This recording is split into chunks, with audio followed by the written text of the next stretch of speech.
Come on. She's leading us to this... Relieved, I think. All those things have been building for a while. You have no idea how long I wanted to say that to her. Look, I loved my father, but when he found that prophecy, that became his life. Everything else, even me and my mother, we just became clutter. I was close with my mother, but she just kept feeding me her opinions of him, and eventually I started believing them. The moment we gave ourselves to Molik Bal, things got really icy between. They were both drunk with power, and pulling in different directions. And then he found that prophecy, and that was it. Honestly, it took me up until now to figure out that my mother was really just as bad as he was. He was obsessed with power. She was obsessed with seeing him fail. It was just so... toxic. Maybe I could have seen this coming. We could all be better off now.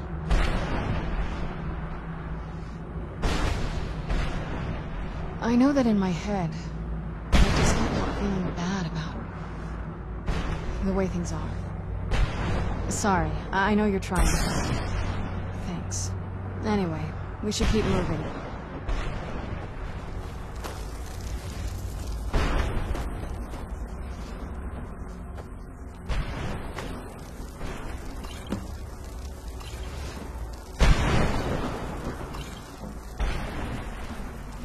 What did you...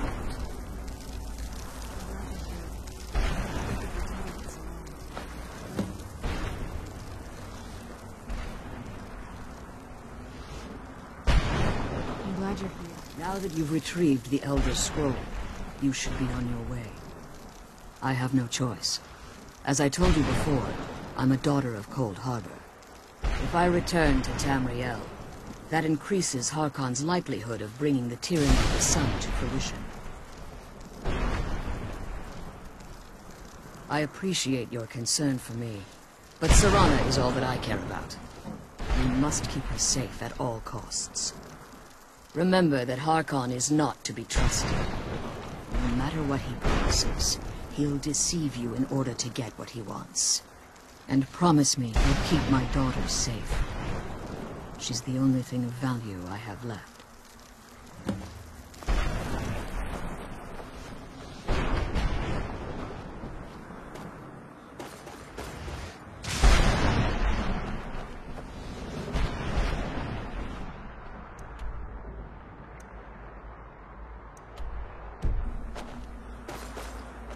Sure!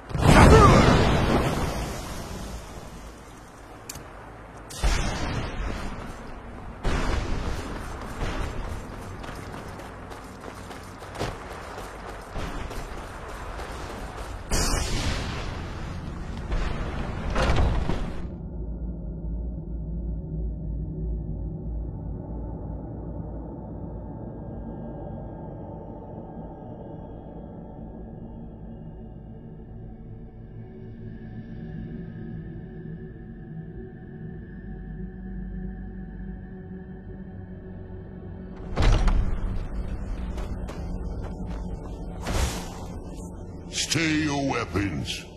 I would speak with you, Quinarin. Cursed, not dead. Doomed to exist in this form for eternity. Trapped between Laas and Enoch. Between life and death.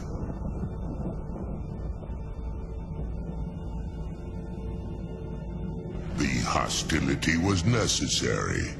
I was bound to an oath. I believe in civility among seasoned warriors, and I find your ear worthy of my words.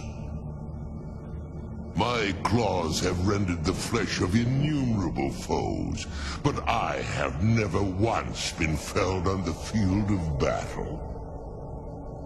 I therefore name you Quinarin, or Vanquisher in your tongue. Your words do me great honor.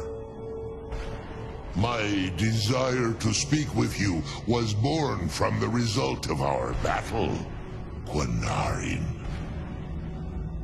I merely wish to respectfully ask a favor of you. For countless years I've roamed the Soul Cairn in unintended service to the Ideal Masters. Before this, I roamed the skies above Tamriel. I desire to return there. I fear that my time here has taken its toll upon me. I share a bond with this dreaded place. If I ventured far from the Soul Cairn, my strength would begin to wane until I was no more. I will place my name with you and grant you the right to call my name from Tamriel. Do me this simple honor, and I will fight at your side as your Graze-Mazen, your ally, and teach you my Thun. Trivial in your mind, perhaps. For me, it would mean a great deal. I don't require an answer, Quinarin. Simply speak my name to the heavens when you feel the time is right.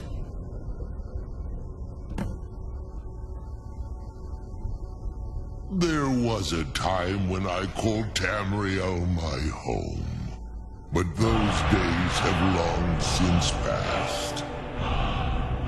The Dova roamed the skies, vying for their small slices of territory that resulted in immense and ultimately fatal battles. I was, but unlike some of my brethren, I sought solutions outside the norm in order to maintain my superiority. I began to explore what the Dova call Elok Gilan, the ancient forbidden art that you call necromancy. The Ideal Masters assured me that my powers would be unmatched, that I could raise legions of the undead. In return, I was to serve them as a keeper until the death of the one who calls herself Valerica. I discovered too late that the Ideal Masters favor deception over honor, and had no intention of releasing me from my binding. They had control of my mind, but fortunately they couldn't possess my soul. Free? No. I have been here too long, Quinarin. The Soul Cairn has become a part of what I am. I can never fully call Tamriel my home again, or I would surely perish. I only hope that you will allow me the precious moments of time there, through your call.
What now?